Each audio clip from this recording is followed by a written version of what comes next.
जनवरी, फरवरी और मार्च महीने की पेंशन जारी होना शुरू हो चुकी है। हाँ दोस्तों, यदि आप एक पेंशनधारी हैं और देश के किसी भी राज्य से बिलोंग करते हैं तो आपके लिए बड़ी खुशखबरी आ चुकी है। जिन पेंशन धारकों को जनवरी, फरवरी और मार्च महीने की पेंशन नहीं मिली है, उन सभी पेंशन धारकों की पेंशन जारी होना शुरू हो चुकी है। इसलिए आपके लिए बड़ी अपडेट और बड़ी खुशखबरी आ गई है।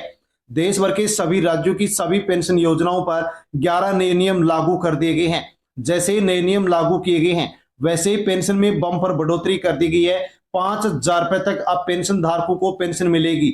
आपको कितनी पेंशन मिलेगी आप जान लीजिए, क्योंकि अब 20 राज्यों में साथियों यहाँ पर जो लेटर है वो भेज दिया गया है। 20 राज्यों में पत्र भेज दिया गया है, नए नियम लागू कर दिए गए हैं और पेंशन बढ़ करके अब पेंशन धारकों को मिलने वाली है। 16 मार्च से इनको मिलेंगे 6,000 रुपए पेंशन। हाँ साथियों, बड़ी अपडेट आ गई है। आपको कितनी पेंशन मिलेगी? 16 मार्च से आपको भी 6,000 रुपए मिलेंगे या फिर नहीं मिलेंगे? पूरी अपडेट यहाँ पर आप जान सकते हैं, क्योंकि जनवरी, फरवरी और मार्च महीने की जो पेंशन है वो जारी होना शुरू हो चुकी है। लाखों पेंशन धारकों की पेंशन अटकी हुई थी, वो अब यहाँ पर ट्रांसफर होना शुरू हो चुकी है। आपको भी यदि जनवरी महीने, फरवरी महीने या मार्च महीने किसी भी महीने की पेंशन अभी तक आपको नहीं मिली है तो अब मिलना शुरू हो गई है। किस प्रकार से अब आपको ये पेंशन मिल रही है, कौन से पेंशन धारकों को मिल रही है और कौन से पेंशन धारकों को नहीं मिल रही है, पूरी अपडेट, पूरी जानकारी आपको वीडियो में मिलने वाली है। इसलिए यदि आपको या अपने परिवार के किसी भी सदस्य को वृद्धावस्था, विधवा और विकलांग पेंशन मिलती है तो अवश्य ही वीडियो को एंड तक जरूर देखें और पूरी जानकारी ले कि कौन कौन से नए नियम लागू किए गए हैं, कौन से राज्य में पेंशन बढ़ोतरी की गई है और 16 मार्च से किसको 6,000 रुपए मिलेंगे। यानी कि जनवरी और फरवरी महीने की, मार्च महीने की जो पेंशन है वो ट्रांसफर होना शुरू हो चुकी है, जिसकी जानकारी आपको वीडियो में मिलने वाली है। तो वीडियो एंड तक जरूर देखें, पूरी जानकारी ले। जानकारी लेने से पहले BLS न्यूज यूट्यूब चैनल पर पहली बार आए हैं तो चैनल से जुड़ जाए, सब्सक्राइब कर लें। अन्य पेंशन धारकों तक भी आप वीडियो को सेंड करें ताकि सभी पेंशन धारकों तक जानकारी पहुंचे कि पेंशन को लेकर के बड़ी अपडेट आ चुकी है। जनवरी, फरवरी और मार्च महीने की पेंशन आपको नहीं मिली है तो आपके लिए बड़ी खुशखबरी आ गई है, क्योंकि रुकी हुई जो पेंशन राशि है वो मिलना शुरू हो गई है। बकाया पेंशन खाते में ट्रांसफर होने की जो प्रक्रिया है वो शुरू कर दी गई है। तो ये जानकारी आपके लिए बेहद महत्वपूर्ण होने वाली है। पेंशन धारक जो भी वृद्ध, विधवा और विकलांग पेंशन लेने वाले हैं, उन सभी के लिए ये नई अपडेट आ चुकी है। जिन लोगों को कई महीने से पेंशन नहीं मिल रही थी, अब मिलना शुरू हो चुकी है, बकाया पेंशन भी मिलना शुरू हो गई है। तो जान लीजिए कि अब पेंशन धारकों के लिए पेंशन योजनाओं पर कुछ नए नियम भी लागू कर दिए गए हैं। जैसे कि यहाँ पर बताया गया है कि जो भी पात्र पेंशनधारी हैं उन्हीं को अब पेंशन दी जाएगी। फर्जी लाभार्थियों का नाम हटाया जा रहा है, पेंशन व्यवस्था में पारदर्शिता लाई जा रही है। पेंशन रिकॉर्ड हो या बैंक रिकॉर्ड हो, उसमें नई अपडेट होना शुरू हो चुकी है। यदि आप पेंशन रिकॉर्ड में, बैंक रिकॉर्ड में अपडेट करवाएंगे तो ही आपको पेंशन मिलेगी, वरना आपको पेंशन नहीं मिलने वाली है। यानी कि बकाया पेंशन के लिए पेंशन रिकॉर्ड और बैंक रिकॉर्ड आपका अपडेट होना चाहिए। यदि अपडेट करवाते हैं तो बकाया पेंशन भी आपको मिलेगी और आगे भी आपको पेंशन मिलती रहेगी। इसके अलावा पेंशन धारकों के लिए एक बड़ी खुशखबरी आ चुकी है। पेंशन राशि बढ़ाने को लेकर के चर्चा तेज हो चुकी है। मांग उठाई जा रही है कि कम से कम 3,000 से लेकर के 5,000 रुपए तक पेंशन धारकों को पेंशन दी जानी चाहिए, क्योंकि यहाँ पर बताया गया है कि बुजुर्गों की दवाइयों की जरूरत के कारण रोजमर्रा का खर्च बढ़ गया, इलाज महंगा हो गया। इस कारण से पेंशन बढ़ाने को लेकर के मांग उठी है कि पेंशन धारकों को पेंशन बढ़ा करके दी जानी चाहिए। जानते हैं कि कितनी पेंशन बढ़ा करके अब दी जाएगी। इसके अलावा एक और मांग यहाँ पर पेंशन धारकों के लिए की जा चुकी है। वन नेशन वन पेंशन की मांग की गई है। ये नई मांग है जो कि तेजी से वायरल हो रही है, तेजी से उड़ चुकी है और मांग किया जा रहा है कि one nation one pension scheme को लागू किया जाए। यानी कि पूरे देश में सभी के लिए समान पेंशन लागू की जाए, क्योंकि किसी राज्य में ज्यादा पेंशन मिलती है तो किसी राज्य में कम पेंशन मिलती है। देश एक, लेकिन अलग अलग यहाँ पर पेंशन राशि ट्रांसफर की जाती है। इसलिए यहाँ पर मांग की गई है कि अलग अलग राज्यों में अलग अलग पेंशन नहीं दी जाए, क्योंकि देख सकते हैं कि अलग अलग राज्यों में अलग अलग पेंशन मिलती है। कहीं पर 600, कहीं पर 1,000, कहीं पर 2,500, कहीं पर 3,000 तो कहीं पर 4,000 रुपए प्रत्येक महीने पेंशन धारकों को दी जाती है। लेकिन एक समान पेंशन की मांग यहाँ पर तेजी से उड़ चुकी है। अब पेंशन धारकों को समान पेंशन मिल सकती है। यदि समान पेंशन मिलेगी तो अब पेंशन धारकों को पेंशन और बढ़ने जा रही है।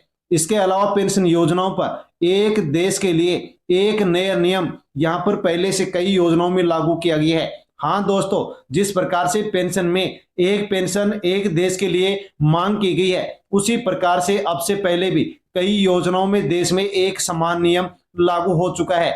जैसे कि मोबाइल नेटवर्क, जिसमें पहले एक राज्य की सिम दूसरे राज्य में महंगी पड़ती थी, कॉल करने पर पैसा लगता था, लेकिन यहां पर अब इस नियम को बदल दिया गया है, यानी कि अब समान नेटवर्क नियम लागू कर दिया गया है। साथियों, इसी प्रकार से one nation one ration card नियम भी लागू किया गया है। राशन कार्ड में बदलाव किया गया। पहले क्या होता था कि एक राज्य का राशन कार्ड दूसरे राज्य में मान्य नहीं होता था, राशन नहीं मिलता था, लेकिन राशन कार्ड के नियम को लेकर के बदला गया, यानी कि अब देश के किसी भी राज्य का राशन कार्डधारी दूसरे राज्य में भी जाकर के राशन ले सकता है। इसी प्रकार से पेंशन योजनाओं में भी यहाँ पर बदलाव की मांग की गई है कि पूरे देश में एक पेंशन योजना को लागू किया जाए, समान नियम लागू किए जाए, सभी को समान पेंशन दी जाए। पेंशन योजनाओं के लिए यहाँ पर एक और नई शुरुआत कर दी गई है। अब पेंशन धारकों के लिए हेल्प डेस्क शुरू कर दिया गया है। पेंशन धारकों की कोई भी समस्या हो, यदि यहाँ पर शिकायत की जाती है तो इस हेल्प डेस्क के माध्यम से अब पेंशन धारकों की समस्या का हल किया जाएगा। हाँ साथियों, पेंशन हेल्प डेस्क शुरू कर दी गई है। यदि किसी भी प्रकार से पेंशन को लेकर के आपकी शिकायत है, आप शिकायत दर्ज करवाते हैं, पेंशन क्यों रुकी इसका कारण यदि आप जानना चाहते हैं, समस्या का समाधान करना चाहते हैं, तो यहाँ पर अब पेंशन धारकों के लिए नई सुविधा यानी कि हेल्प डेस्क शुरू कर दिया गया है। उस पर आप शिकायत दर्ज करा सकते हैं, ये भी जान सकते हैं कि पेंशन आपकी क्यों रोकी गई है। कोई समस्या होगी तो उसका समाधान किया जाएगा और आप पेंशन धारकों को किसी भी कार्यालय में चक्कर लगाने की कोई जरूरत नहीं पड़ेगी। आगे जान लीजिए कि पेंशन क्यों रोकी जा रही है। आपकी भी पेंशन रुक गई है तो आप जान लीजिए कि पेंशन क्यों रोकी जा रही है, क्योंकि कई जगह पर कई राज्यों में लाखों पेंशन धारकों की पेंशन को रोक दिया गया है। इसका कारण यहाँ पर बताया गया कि गलत जानकारी होने के कारण, आय सीमा से अधिक आय होने के कारण, पात्रता पूरी नहीं होने के कारण यहाँ पर कई लोगों की पेंशन को रोक दिया गया है। लेकिन जो पात्र लोग थे उनकी पेंशन को भी यहाँ पर रोका गया है। क्यों रोका गया है उसका कारण भी आप यहाँ पर जान सकते हैं। यदि आपकी भी पेंशन रुकी हुई है तो आपको अवश्य यहाँ पर जान लेना होगा कि पेंशन क्यों रुकी गई है। यदि आपकी पेंशन रुक गई है तो अब किस प्रकार से आपकी दोबारा से पेंशन शुरू होने वाली है। तो दोस्तों, देश भर में 3 प्रकार के लोगों को 3 पेंशन योजनाओं का लाभ मिलता है। वृद्धावस्था, विधवा और दिव्यांग पेंशन योजनाओं के माध्यम से पेंशन धारकों को पेंशन मिलती है। जैसे कि वृद्धावस्था पेंशन है, निश्चित आयु 55, 58 या 60 साल के बाद में आर्थिक रूप से कमजोर बुजुर्गों को मासिक पेंशन वृद्धावस्था पेंशन योजना के माध्यम से दी जाती है। विधवा पेंशन, जिन महिलाओं के पति का निधन हो चुका है उनको सरकार की ओर से विधवा पेंशन दी जाती है। दिव्यांग पेंशन, सरकारी प्रमाणित जो दिव्यांग महिला पुरुष हैं उनको दिव्यांग पेंशन दी जाती है, यानी कि जो पात्र लोग होते हैं उनको इन 3 पेंशन योजनाओं से पेंशन दी जाती है। लेकिन बहुत से अपात्र लोग भी फर्जी डॉक्यूमेंट्स बना करके पेंशन ले रहे हैं, तो अब उनका नाम यहाँ पर हटाया जा रहा है। साथ में दोस्तों, यहाँ पर आप जान लीजिए कि घर बैठे आप ये चेक कर सकते हैं कि आपको पेंशन कब मिली थी, कौन से महीने की मिली थी, कौन से महीने की पेंशन नहीं मिली है। यानी कि घर बैठे पेंशन स्टेटस आप कैसे चेक कर सकते हैं। तो दोस्तों, आप घर बैठे अपने मोबाइल से अपनी पेंशन का स्टेटस चेक कर सकते हैं कि कौन से महीने की पेंशन मिली और कौन से महीने की पेंशन आपको नहीं मिली है। इसके लिए आपको अपने मोबाइल में गूगल ओपन करना होगा और गूगल के सर्च बार में आपको PFMS स्टेटस लिख करके आपको सर्च करना होगा। दोस्तों, जैसे सर्च करेंगे वैसे आपके सामने पहली जो वेबसाइट आएगी उस पर आपको क्लिक करना होगा, उसको खोलना होगा। जैसे आप ओपन करेंगे तो कैटेगरी ऑप्शन आएगा, उसमें आपको एक्सटर्नल जो ऑप्शन दिखाई दे उस पर आपको क्लिक करना होगा। क्लिक करने के बाद में दोस्तों नया पेज ओपन होगा, उसमें आपको अपनी पेंशन एप्लीकेशन आईडी को डालना होगा, कैप्चर कोड भरना होगा और सर्च पर क्लिक करना होगा। जैसे क्लिक करेंगे वैसे आपकी पेंशन का पूरा स्टेटस आपको पेज में दिखाई देगा। हाँ दोस्तों, यहाँ पर आपको मालूम पड़ जाएगा कि कौन से महीने की पेंशन आपकी आ चुकी है, कौन से महीने की पेंशन आपको अभी तक नहीं मिली है, कौन से महीने की पेंशन कब मिली थी, इसकी भी जानकारी आपको यहाँ से मिल जाएगी। दोस्तों, अब पेंशन क्यों रोकी जा रही है इसके भी 3 बड़े कारण यहाँ पर बताए गए हैं। 3 प्रमुख कारण ऐसे हैं जिनके कारण पेंशन धारकों की पेंशन पेंडिंग हो गई है, रुक चुकी है। क्यों रुकी है, इसका क्या कारण है और साथियों इसका समाधान क्या है, वो आप यहाँ पर जान सकते हैं। आधार लिंक नहीं होना। यदि किसी पेंशनधारी का आधार कार्ड बैंक खाते से पेंशन रिकॉर्ड से लिंक नहीं है तो उसको पेंशन रोक दी गई है। एनपीसीआई लिंक नहीं होना। बैंक खाते में यदि किसी पेंशनधारी का एनपीसीआई लिंक नहीं है तो पेंशन ट्रांसफर नहीं की जा रही है। ई केवाईसी अधूरी होना। यदि कोई पेंशनधारी ई केवाईसी अभी तक नहीं करवाया है तो उसकी पेंशन को रोक दिया गया है।